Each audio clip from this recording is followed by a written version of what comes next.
Bom, então, bom dia a todos. Bem-vindos a mais um dia de Compact. E hoje teremos a palestra A Atuação dos Comitês de Bacia na Conservação dos Recursos Hídricos, com o André. E só uma breve apresentação, né? Primeiro, eu agradeço muito a sua participação. Muito obrigada aqui pelo aceite.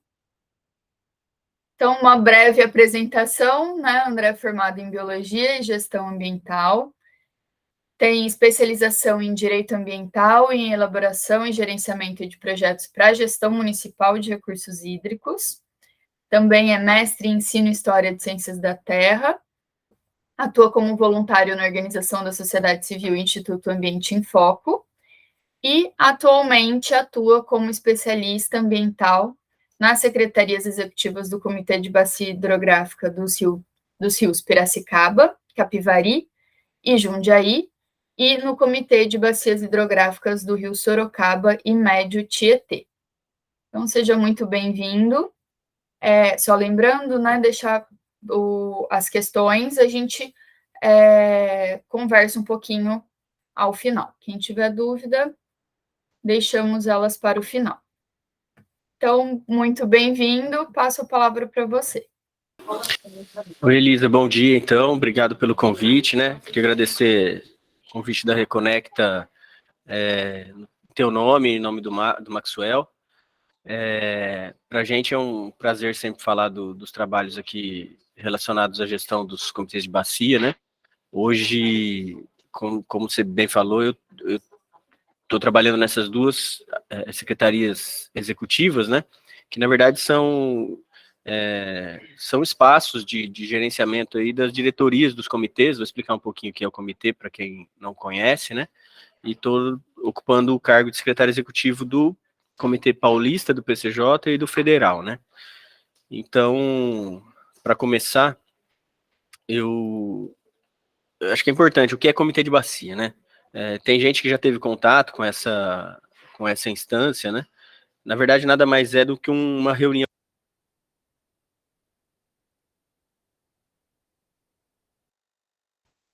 Eu acho que o seu microfone ficou mudo. Ok, desculpe. Então, voltando ao que é um comitê de bacias, né? Então, é uma reunião de pessoas. Nada mais é do que qualquer conselho de políticas públicas que a gente às vezes tem um pouco mais de contato, como Conselho Municipal de Saúde, Conselho Municipal de Meio Ambiente, né? Alguns que às vezes a gente tem mais conhecimento. Então, é uma reunião de pessoas que tem por objetivo decidir sobre temas que são de sua competência, discutir e emitir algum tipo de deliberação. Então, a diferença do Comitê de Bacia é que ele atua numa escala regional, né, por bacia hidrográfica. Então, a gente aqui, especialmente no estado de São Paulo, se divide em unidades de gerenciamento de recursos hídricos, né, a gente tem 22 unidades dessas e 21 comitês de bacia instalados, então, em regiões que vão de 10 mil quilômetros quadrados até 15 mil quilômetros quadrados, que são bacias definidas como unidades de gestão, né? Além disso, o que é importante também a gente entender, né? Qual o contexto de atuação dos comitês de bacia dentro da política pública a qual eles estão vinculados, né?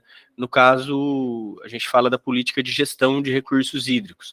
E a gente precisa entender um pouquinho dos princípios, né, que balizam aí a gestão de recursos hídricos no Brasil. A gente tem como principais princípios, né, o da descentralização, participação e integração. Descentralização porque entende-se que a gestão dos recursos hídricos, então do uso da água, pensando em qualidade e quantidade, precisa ser feito na região onde esses usos ocorrem, né, para que a gente tenha decisões descentralizadas sobre o uso. Antes da década de 80, isso tudo era feito de maneira bem centralizada, a partir de órgãos do governo estadual e federal que ficavam nas capitais, enfim. Então, desconsiderando um pouco a necessidade de envolvimento dos atores locais nessas decisões, né? E aí o outro princípio vem para tratar um pouco dessa questão da participação. Então, o princípio da participação, a gente tem que ter o poder público e a sociedade civil participando dessas decisões. Tanto o poder público que regula, né, o uso da água, também faz as atividades de comando e controle, né, de fiscalização, tanto do ponto de vista quantitativo, né, quanto de qualidade, né, de lançamento de efluentes, tudo mais, e a sociedade civil que traz aí os interesses de conservação, preservação e outros como usuários também, né. Então, o princípio da participação vem trazer essa questão da necessidade de se incluir diversos setores na discussão e decisões sobre recursos hídricos. E aí também o princípio da integração, ele é um pouco mais amplo, então a gente precisa ter integração entre alguns aspectos, né, dentro da gestão de recursos hídricos, por exemplo, ligando a gestão das águas superficiais com as subterrâneas, porque de fato, a gente pensar até no fluxo de base que alimenta os cursos d'água superficiais, né, eles estão muito ligados na verdade, eles são água subterrânea, né, quando a gente não tem chuva e a gente vê um rio passando, ele está sendo alimentado por água subterrânea, né. Também quantidade e qualidade, essa relação entre carga, né, e concentração, também precisa ser pensada integrada, e também a integração entre o planejamento dos setores usuário, do poder público, também dos interesses da sociedade civil. Isso se consubstancia, né, na política, então na lei 9433 federal e na 7663 paulista, né, que são as políticas estadual paulista e a federal de recursos hídricos, né, os colegiados que a gente fala da política são os conselhos estaduais e nacional de recursos hídricos e os comitês de bacia. Algo bastante interessante no caso desses conselhos é que eles têm poder deliberativo. Então, para tudo que está listado lá na política nacional e na estadual de recursos hídricos, que pode ser discutido pelos comitês, eles decidem de fato, né? Eles são a primeira instância decisória. Caso haja um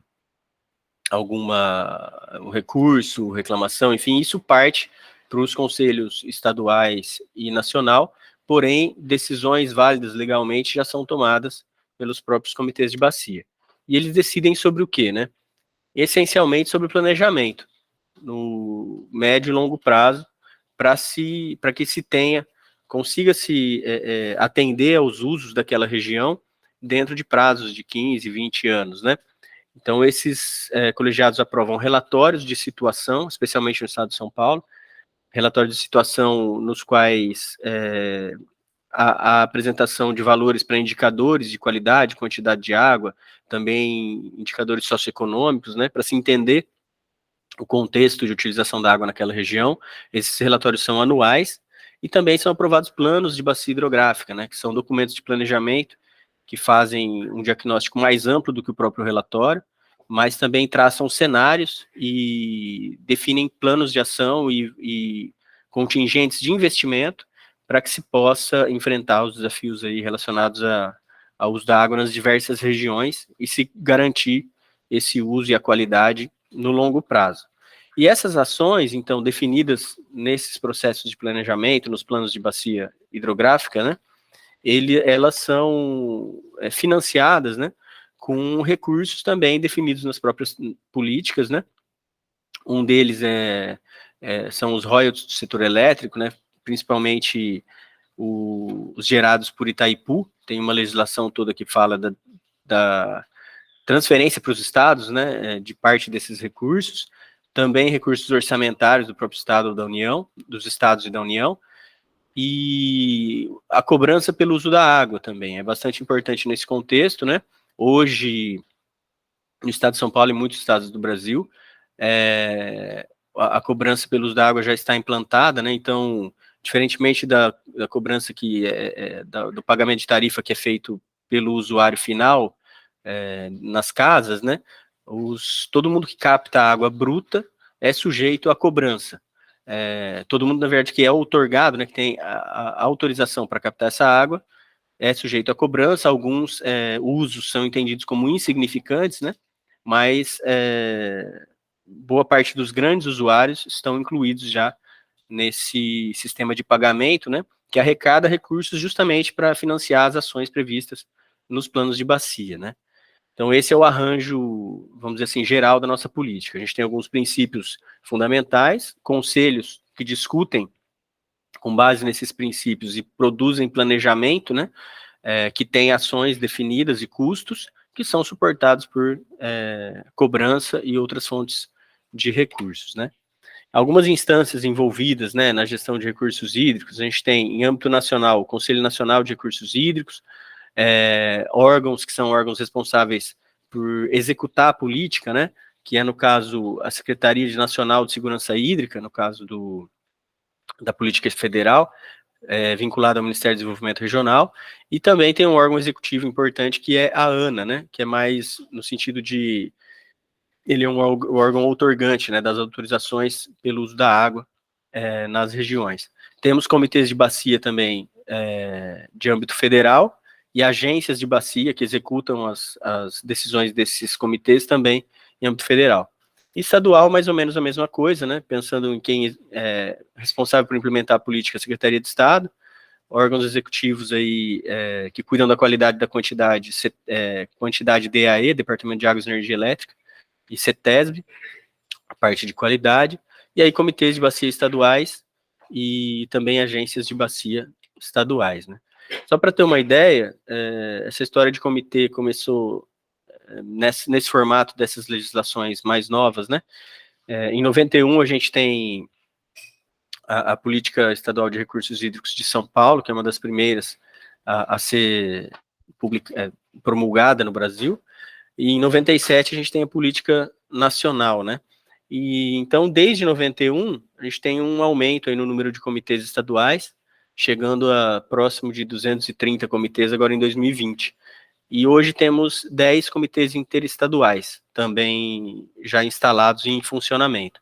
Para ter uma noção da distribuição disso, né, no Brasil, então, praticamente todos os estados aqui da costa atlântica já definiram seus comitês de bacia, enfim, e os desafios maiores são em regiões, por exemplo, onde tem bacias imensas, né, como na Amazônia e em outros espaços dessa natureza. Então, os comitês estaduais aqui à esquerda e os 10 federais, né, com destaque aqui para o Comitê do São Francisco, o Comitê do Rio Grande, o PCJ aqui menorzinho, e o Paranapanema. Eu vou falar um pouquinho da realidade aqui nossa, né, que eu acho que é importante ter exemplos práticos, né. Então, as bacias PCJ, né, então dos rios Piracicaba, Capivari e Jundiaí, se localizam, que é a área de atuação dos comitês paulista e federal e mineiro, né, do PCJ, que a gente comenta, se localiza nessa área de atuação, se localiza na bacia do Tietê, e ela faz parte da bacia do Paraná, né. Características gerais, a gente tem, então, nesses 15 mil quilômetros aí, que são as bacias dos rios Piracicaba, Capivari e Jundiaí, 71 municípios, né, no estado de São Paulo, 57 deles com sede nas bacias PCJ, 5 em Minas, né, uma área total de 15 mil quilômetros quadrados, uma porção menor ali em Minas, e uma população estimada em quase 6 milhões de habitantes, né.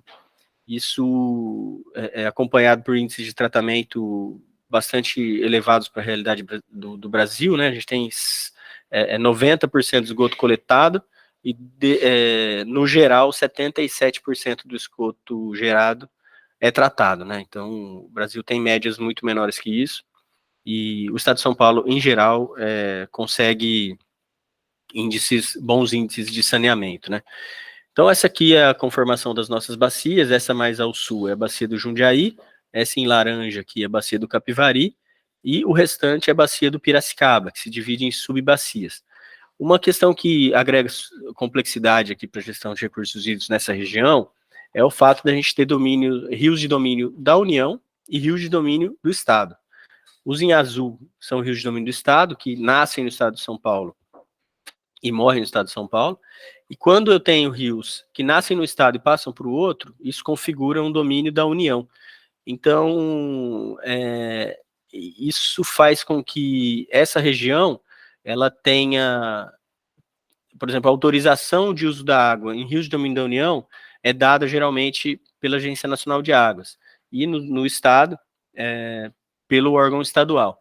E também isso tem algumas implicações na própria aplicação da política estadual e nacional de recursos hídricos, né?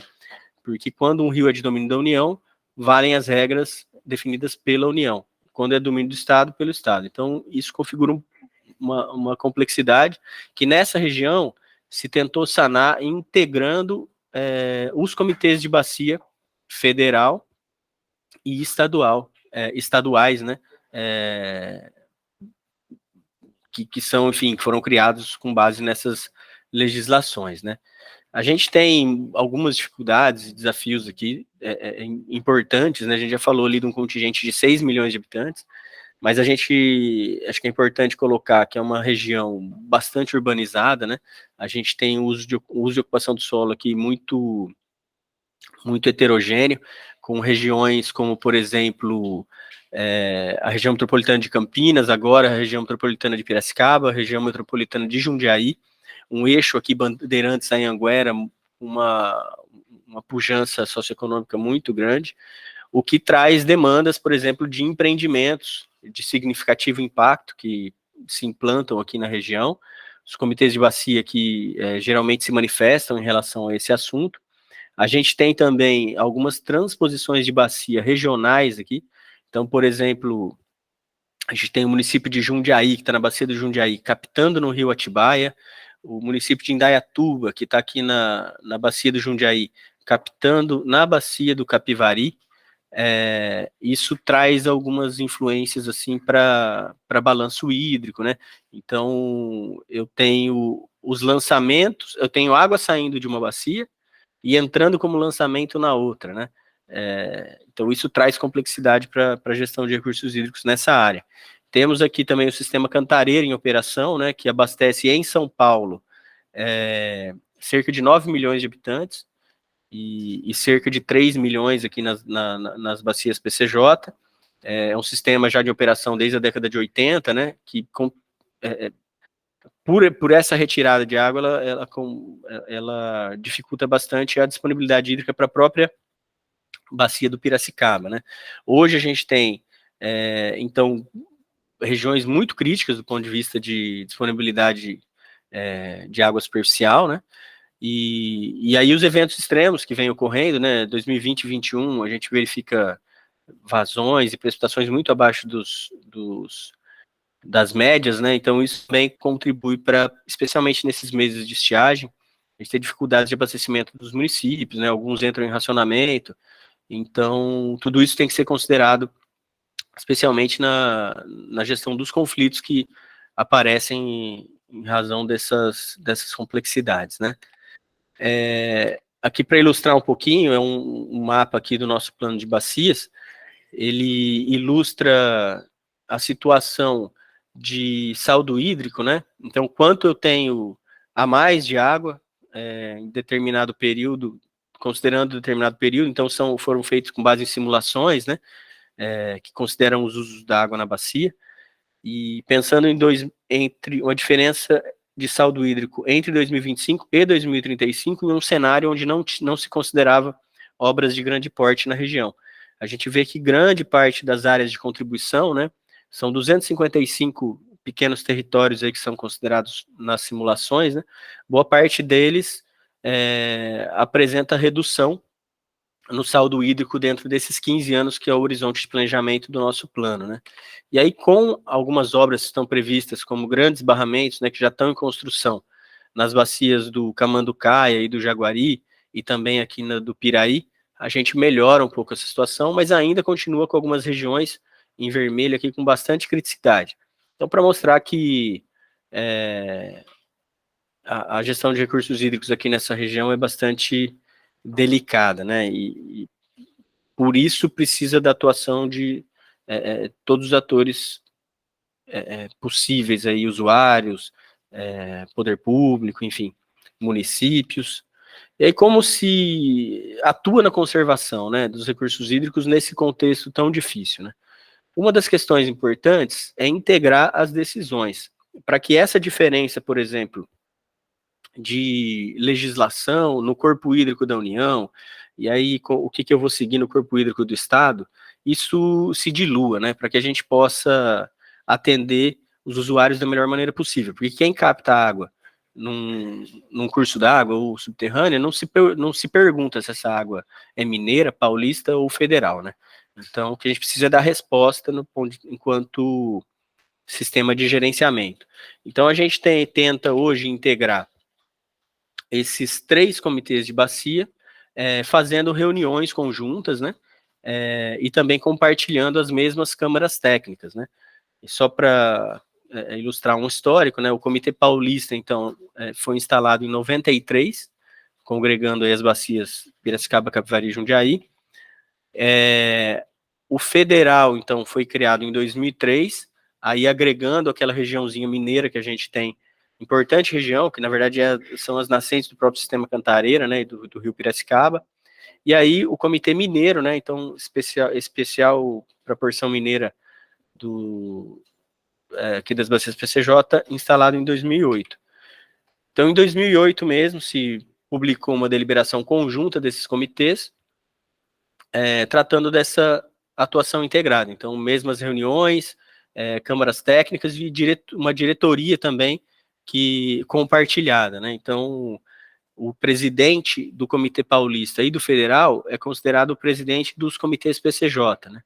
A gente tem também núcleos comuns entre os plenários, né? Plenários são a composição, na verdade, de cada um desses conselhos. Então, a gente tem 50 membros no Federal, 33 no Paulista e 12 no Mineiro.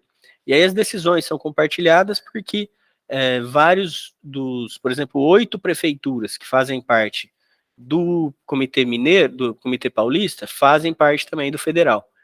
4 órgãos de governo de São Paulo fazem parte também do Conselho Federal, do Comitê Federal, né? E 8 entidades de usuários, né, também fazem parte dos 2 comitês. Isso também, entre Minas e o Federal, a gente consegue fazer com que pelo menos 50% desses membros, né, sejam membros de pelo menos 2 comitês. Isso ajuda nessas decisões integradas. E também importante para gerenciar nesse contexto, né, ampliar sempre as discussões para ouvir mais possibilidades de solução e ideias para que a gente possa articular soluções, enfim, de fato mais efetivas, né? Então, a gente tem, além desses 3 plenários atuando em conjunto, 12 câmaras técnicas, né? Uma delas é uma câmara técnica de planejamento, que é entendida como uma câmara técnica que filtra aí as proposições das outras 11 câmaras técnicas temáticas, né? Então, nos diversos temas aí que tangenciam a gestão das águas, saúde ambiental, saneamento, uso e conservação de água no meio rural, proteção e conservação de recursos naturais, plano de bacias, outorgas e licenças, né? Monitoramento hidrológico, uso e conservação da água na indústria, integração e difusão de pesquisas e tecnologias, educação ambiental e águas subterrâneas. Essas câmaras técnicas foram sendo criadas, né, de 94 até 2008, e um evento importante que vale a pena citar, né, que em 2003 decidiu-se que todas elas seriam abertas à participação de qualquer instituição com atuação na bacia, né, que tivesse interesse em participar das discussões do Comitê de Bacias, né. Diversos outros comitês de bacia têm como membros das suas câmaras técnicas apenas membros de plenário. Então, se eu fosse pegar um exemplo aqui do Comitê Paulista, a gente tem 33 membros lá. Eu estaria restrito hoje a 33 possibilidades de participação em todas essas câmaras técnicas. Sendo que hoje a gente tem, com essa proposta de câmara técnica aberta, né? Então a gente faz um processo como se fosse um chamamento público, né? Sempre a cada 2 anos, solicitando indicação de representantes por essas entidades, né? Hoje a gente tem, então, 174 instituições nessas câmaras técnicas que indicaram 788 representantes. Aí, desses representantes, 257 participam em mais de uma câmara técnica, o que é importante para a gente para integrar até a atuação dessas câmaras. Então, juntando com o plenário, os 3 plenários, Mineiro, Paulista e Federal, a gente tem 220 instituições participando, e 970 pessoas participando com direito a voz e voto, sendo 879 com direito a voz e voto e 91 com direito à voz. Então isso traz um aspecto, uma possibilidade de intensificar a governança de recursos hídricos nesse espaço, né, muito grande, que a gente envolve praticamente todas as prefeituras, diversas instituições da sociedade civil, também de muitos órgãos do Estado, nas discussões sobre o uso da água aqui nessa região tão crítica, como mostrei para vocês. E aí, como conservar, né?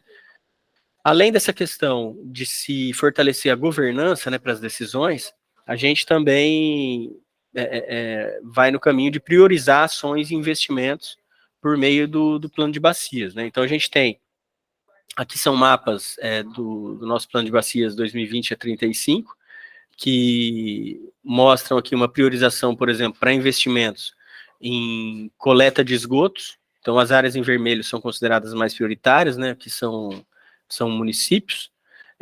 Também para o tratamento secundário, né, que é a retirada de carga orgânica, basicamente, a gente tem também uma prioridade aí para investimentos dessa natureza. Uma coisa que aqui a gente está avançando, e não é usual em outras bacias ainda, né, a gente está discutindo a priorização de investimentos para remoção de fósforo também, dos efluentes, tanto domésticos, né, de tratamento de esgoto doméstico, mas também industriais. Hoje a gente tem metas para o saneamento básico municipal, né, até na próxima revisão do plano de bacias vamos definir também metas para industrial, e aí isso é importante porque, né, eu comentei sobre 3 barramentos importantes que estão em instalação e vão aliviar aqui um pouco o estresse hídrico na região. A gente precisa remover fósforo, porque o fósforo, aí pessoal da biologia, dos outros, da gestão ambiental, engenheiros ambientais sabem que o fósforo causa eutrofização, né? Então, se a gente não investir na retirada de fósforo dos efluentes, do efluentes sanitários que aportam nesses reservatórios, né, muito provavelmente a gente vai ter problemas com eutrofização. Então, existe todo um planejamento para que isso seja evitado, e a gente de fato consiga ter esses reservatórios como importantes fontes complementares para a demanda de água aqui na bacia, né. Então a gente tem nesse plano de bacias, né, investimentos em diversas áreas. Aqui a gente tem mostrando que há uma proposta de 7,6 bilhões de reais investidos até 2035, né? Uma boa parte desses recursos, quase 90%, são aí destinados a ações planejadas para retirada de carga orgânica, nutrientes, né, de melhorias operacionais em estações de tratamento de esgoto e outros estudos relacionados a essas melhorias, né? E aí a gente tem uma outra parcela de 635 milhões que se divide dentro desses 15 anos, né, em ações de gestão de recursos hídricos, gestão da garantia da segurança hídrica, né, então estudos para aumento de disponibilidade de água nas bacias, também ações voltadas à recuperação florestal, ações em conservação de águas subterrâneas e ações de educação ambiental. Como que a gente financia isso, né? Parte desses investimentos, cerca de 700 milhões, 715 milhões para ser mais exato, prevê-se seu financiamento com recursos das cobranças, né, já implantadas na região, então cobrança federal, paulista e mineira, né, e a compensação financeira também que o Estado de São Paulo recebe dos royalties de Itaipu e tal, e repassam aos comitês de bacia para investimentos, né. Então, só um histórico, né, a cobrança pelos da água nessas bacias PCJ já está instalada a federal desde 2006, a paulista em 2007 e a mineira desde 2010, né. E as que estão mais arrecadando hoje são a federal e a paulista, né. No geral, a gente tem hoje 674 empreendimentos concluídos já. Empreendimentos de que natureza, né? empreendimentos aí que vão desde trabalhar a gestão de perdas, né? Então, melhorias nas redes de abastecimento de água, também na automação de sistemas de medição, enfim, e de reservatórios, também melhorias em sistemas de tratamento de esgoto, também reflorestamento, estudos, né, como planos municipais de saneamento básico, estudos também de aumento de disponibilidade hídrica. E aí a gente tem aqui, acho que é importante comentar, então, um total, né, a gente tem 620 ali concluídos, mas um total de 823 empreendimentos indicados, né, pelo comitê para financiamento com esses recursos, valores que somam aí 590 milhões desde 94, sendo também 217 milhões apresentados em contrapartida pelos municípios e outros tomadores de recursos para captarem esses 590, o que chega num total de, desde 94, a 800 milhões investidos na bacia nessas ações que eu comentei, então, inicialmente. Aqui só alguns exemplos, né? Então, aqui a substituição de rede, né, de abastecimento de água lá em Indaiatuba, aqui uma estação de tratamento de esgotos em Nova Odessa, né? Aqui são ações de recuperação de mananciais, então plantios, que não ficam só no plantio, né? A gente tem uma política aqui de mananciais, que a gente chama de recuperação, conservação e proteção de mananciais, que é tocada por uma área específica aqui da Agência das Bacias PCJ, né, que é a Fundação de Direito Privado, que dá suporte às atividades do comitê.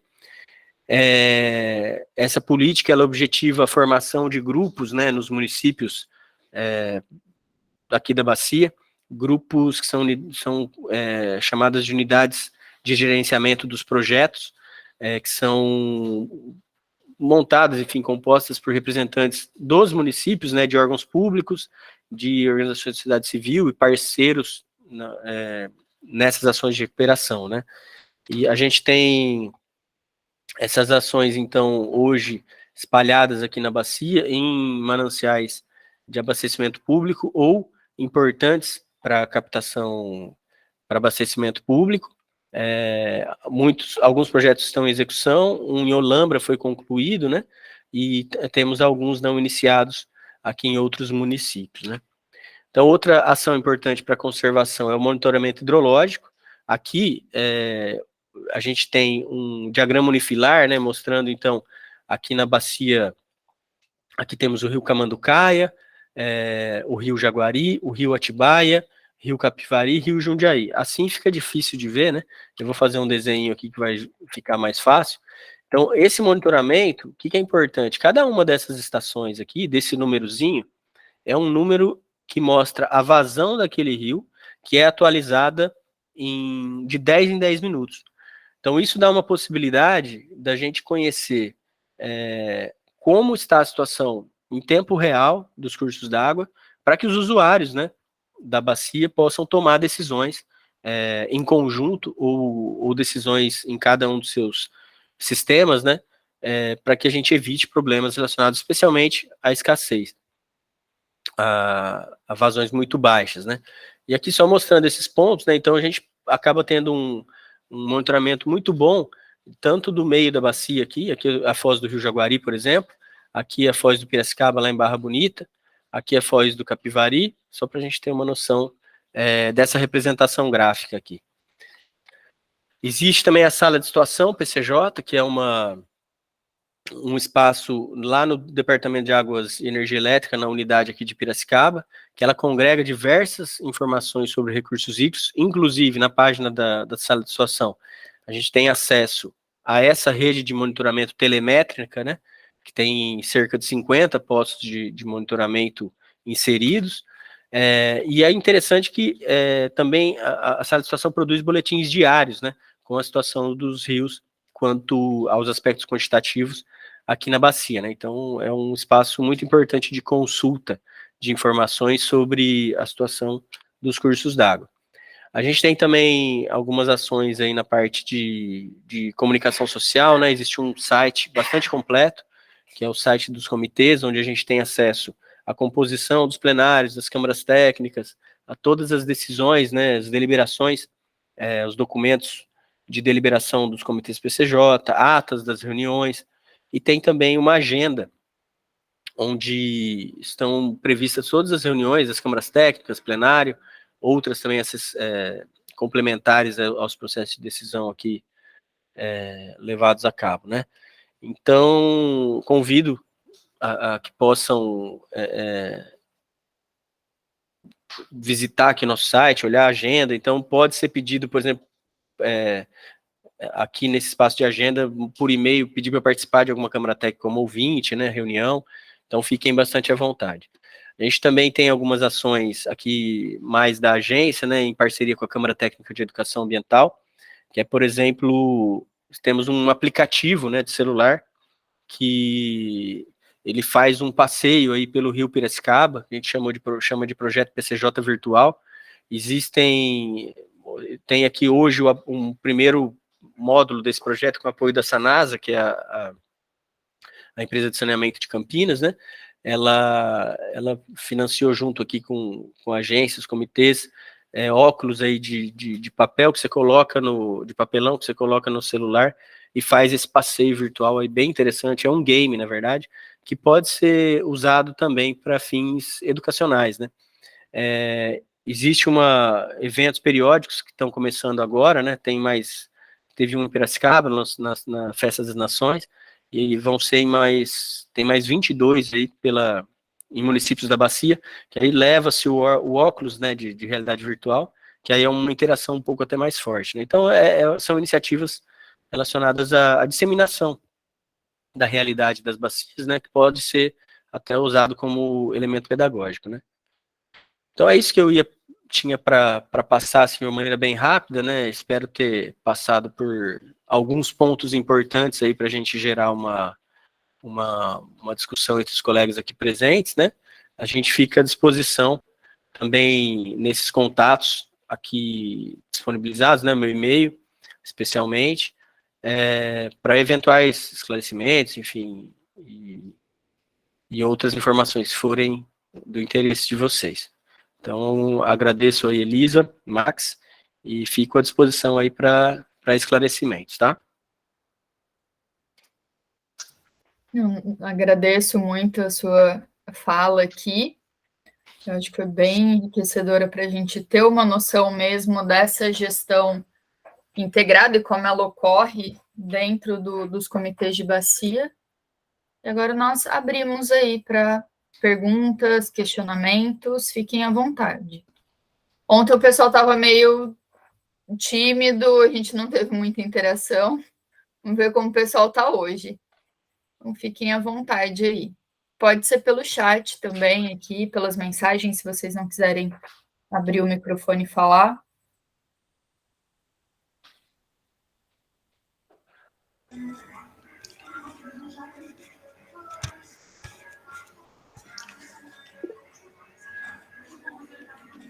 O Ângelo levantou, não pode falar. Boa tarde para mim e bom dia para vocês aí, mais uma vez. Boa tarde.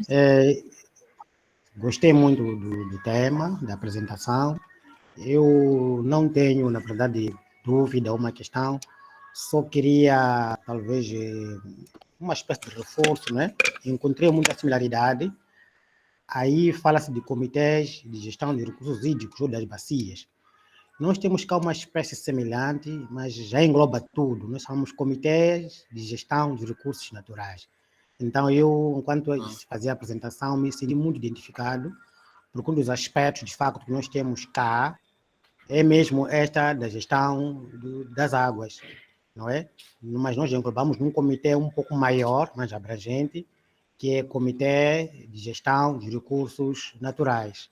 E já incluímos a floresta, incluímos os rios, os recursos minerais, por aí fora. Então, eu me senti muito identificado e parabéns ao André pela apresentação. Foi muito esclarecedora e vejo aí muita coisa que acho que vai servir de inspiração para também eu tentar aqui, do meu lado, implementar cá em Moçambique, porque eu gostei, é uma boa estratégia de gestão de recursos da comunidade, porque a água dos rios é água da comunidade. E uma novidade para mim foi mesmo essa questão do pagamento pelo uso. Não é simplesmente a questão de pagar a taxa pelo usuário final, mas sim o pagamento pelo fato de eu explorar, mesmo que seja no espaço que é do meu quintal, da minha casa, o fato de eu estar a fazer a exploração, ter um furo, por exemplo, de água, por mais que seja um uso doméstico, tem que pagar. Eu acho que é um bom exemplo esta de gestão, porque, de facto, a sustentabilidade, não só financeira, mas também do próprio recurso, vem mesmo deste contributo que nós vamos fazer ao pagarmos uma coisa, que é para permitir que se monitore, de facto, aquilo que é a disponibilidade, não só a questão da quantidade, mas também a própria qualidade, porque se temos muita água num determinado tempo, depois já não temos, a própria qualidade de vida aqui está em causa. Então, nessas condições, permite-se um equilíbrio em termos de disponibilidade da água. E, mais uma vez, os meus parabéns.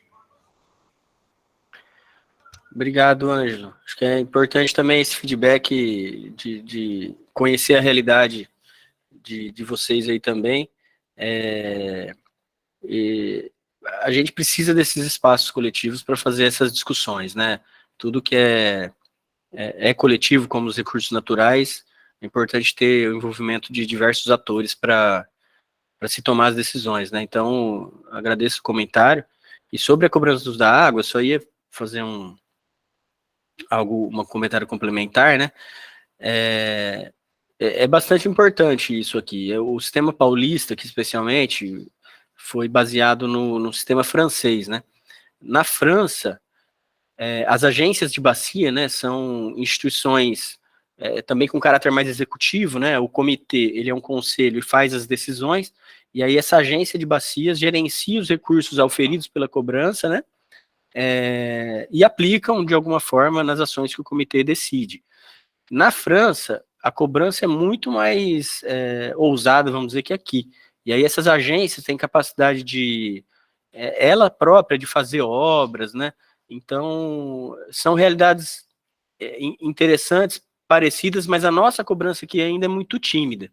Os valores que eu falei ali são resultado de coisa como 3 centavos por metro cúbico, no máximo, né?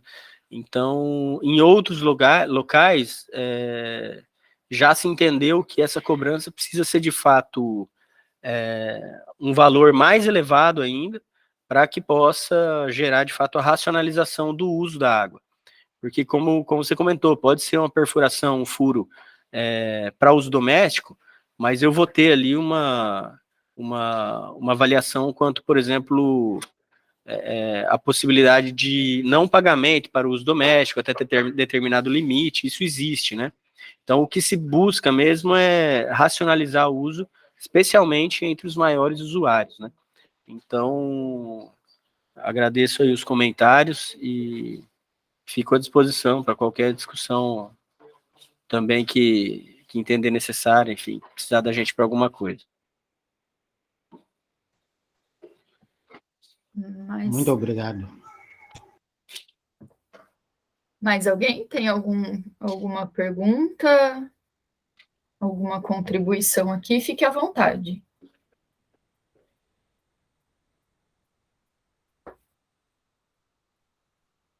Tem alguém da região aqui? Só para fazer uma busca aqui, da região aqui de Campinas, Piracicaba, próximo de São Paulo, que conhece aqui o comitê? Acho que não, né? Tem uma pessoa respondendo que é do Mato Grosso. Opa! Outro do Mato Grosso também.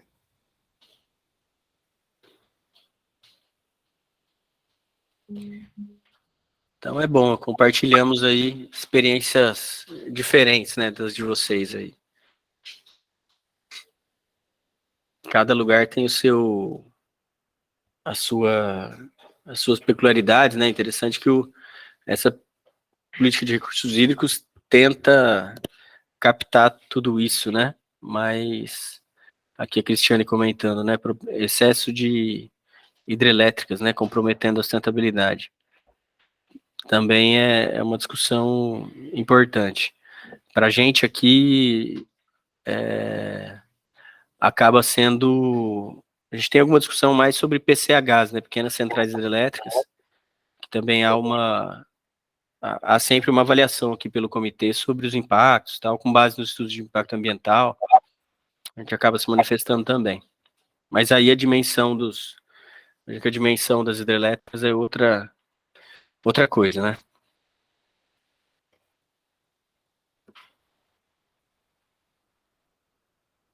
Alguém mais? De alguma outra região aqui?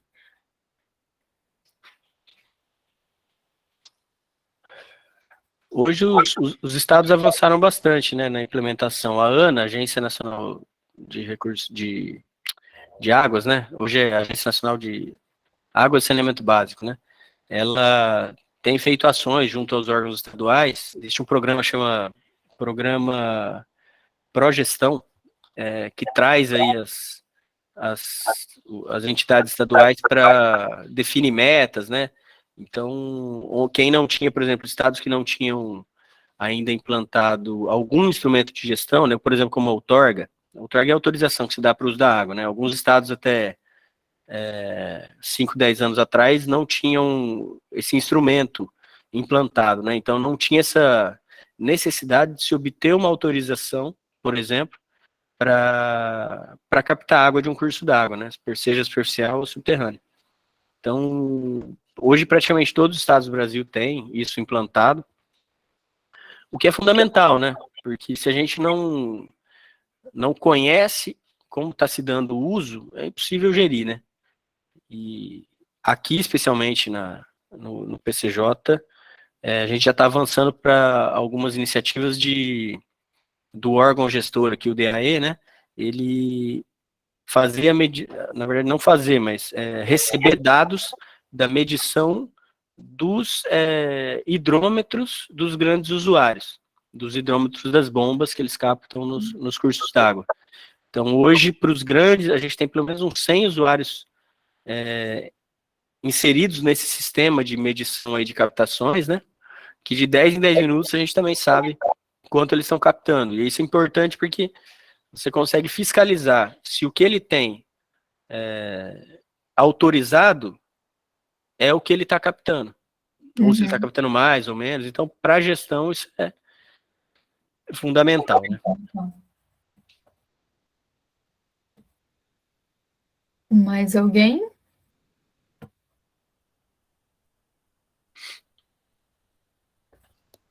Bom, acho que podemos encerrar, então.